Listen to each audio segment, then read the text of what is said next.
You usually do. So Bear is doing Ghost Story tonight because he has Belgium to talk about. So he's going to talk about Belgium. I've got to go move a car. I'll be back. How y'all doing tonight? I guess I'm talking about Ghost in Belgium. There were a few different ones. Um, let's see, where do we want to start?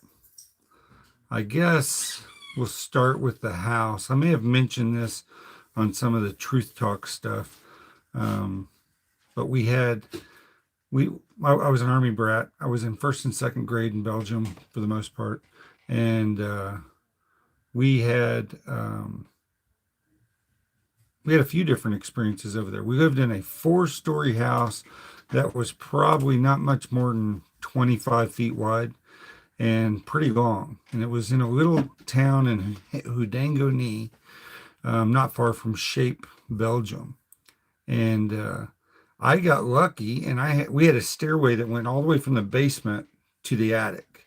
It was a walk-in attic, and my bedroom was half the attic, and there was a little porthole window out the side of it, which my single bed sat under, and there was a dresser off to the side, and had a big rug in the middle of the room, and all my toys, and I could play up there. Hi guys, how y'all doing?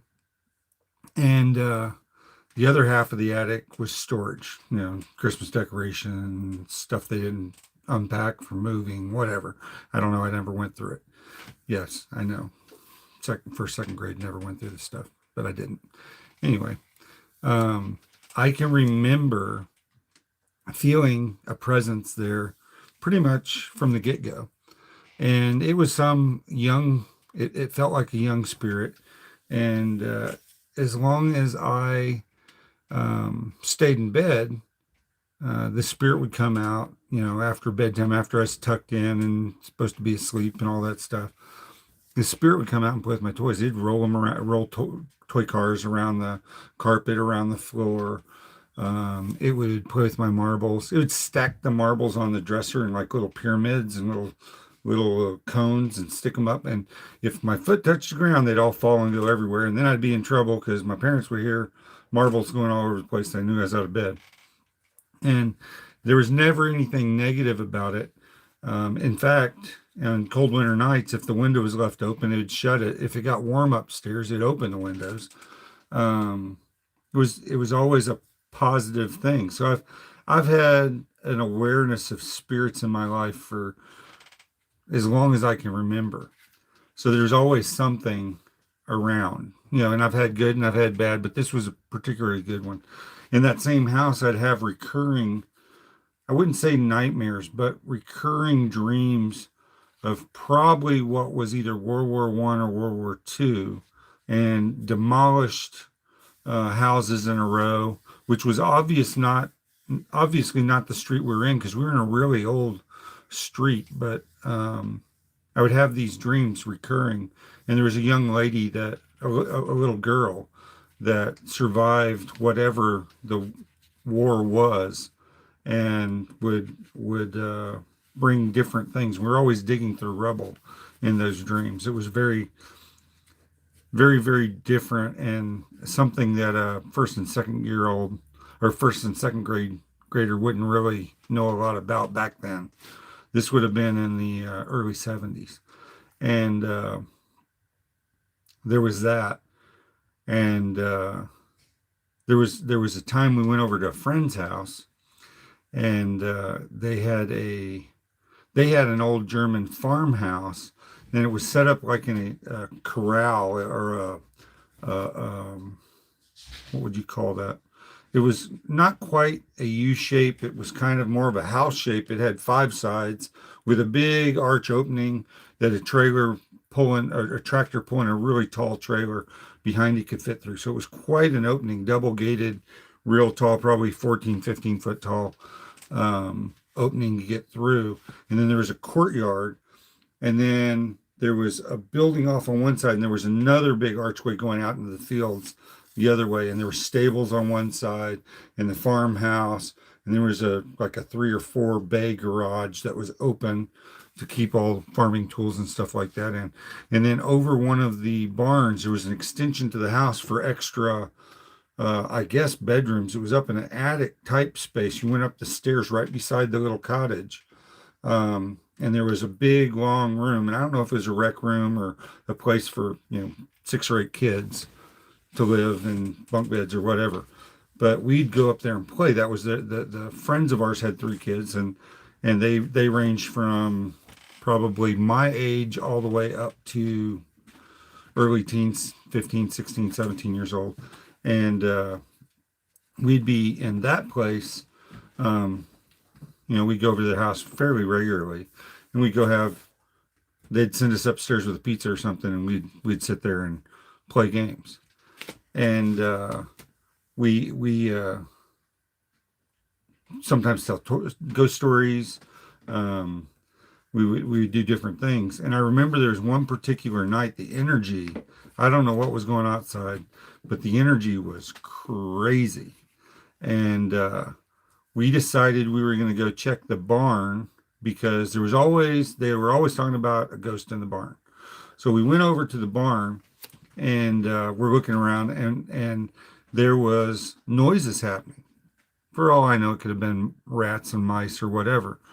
There were animals in the barn, so maybe it was nothing but just the animals.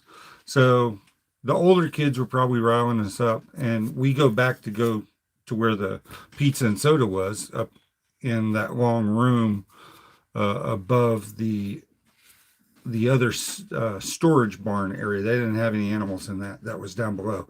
But you go up the stairs beside the little cottage and go up into this long area. And at the top of those stairs, there was a little landing. And in that landing, they had a rocking chair and they had one of those dressing mirrors. And we come around the corner, and that little area was dark. There was no light on it or anything. The light was in the back room, the long room up at the other end. So you'd walk through the dark space, and they always left a light up in that other area. And we get up there, and the mirror's facing the dark area, and the mirror's lit up, and it's kind of hazy. And we start hearing something. The rocker starts moving back and forth, and we're fixated on this mirror that's lit up, and there's no light on it, but the light's coming from the mirror.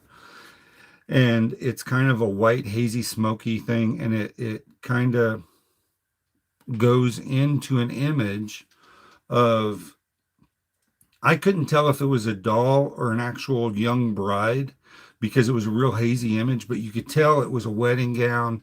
You could tell it was a female image, and the image of the lady dressed in this long white gown with the veil on and everything is crying. We could tell she's crying, and she's sobbing in Flemish, the Belgian language. And the rocker stops, and we're paying attention. While we're paying attention to it, and all of a sudden it starts rocking really quick. And the next thing you know, the people up front, the kids up front, just scream and run past it into the room, and half of us run down the stairs. And that was just a really odd happening. But I know there were no strings on it. There was no recording. There was not a flashlight on it or any of that stuff. So I'm sure there was something really there. Now, if I was to look back on it, I would think it was some kind of recording of an energy or what have you. I don't know that it was anything intelligent. It could have been, and we left too quick. I don't know. We went up there a few other times, and you'd feel the energy a little bit, but I didn't see that. One of the girls claimed to see something in the bathroom mirror, that one of our friends at that same house, which was downstairs from that area. And then what else do we have? We had my dad being stationed at Shape Allied Command in Belgium. It was a multinational base, so there's a military from all over the world there.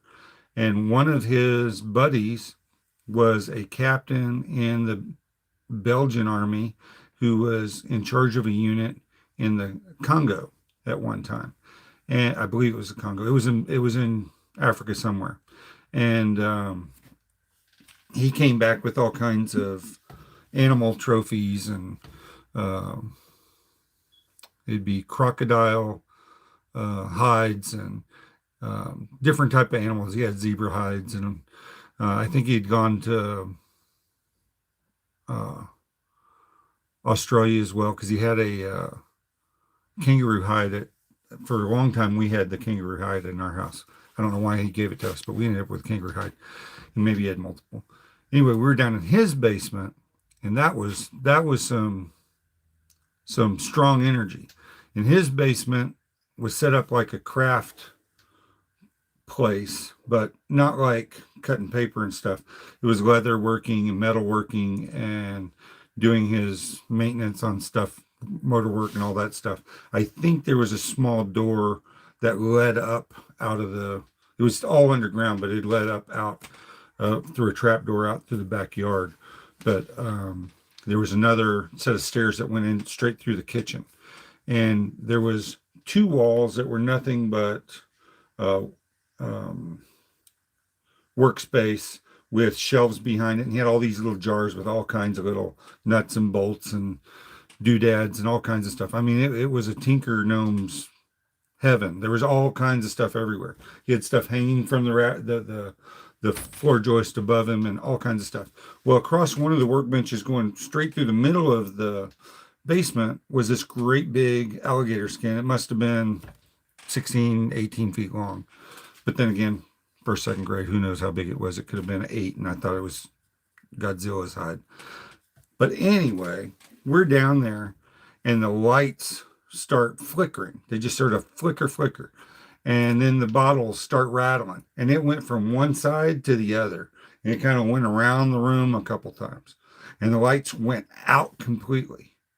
And then the noise level of all those little jars with things in them rattling just got really loud. The lights came on. We screamed, run up the stairs, and about halfway up the stairs, I feel this cold.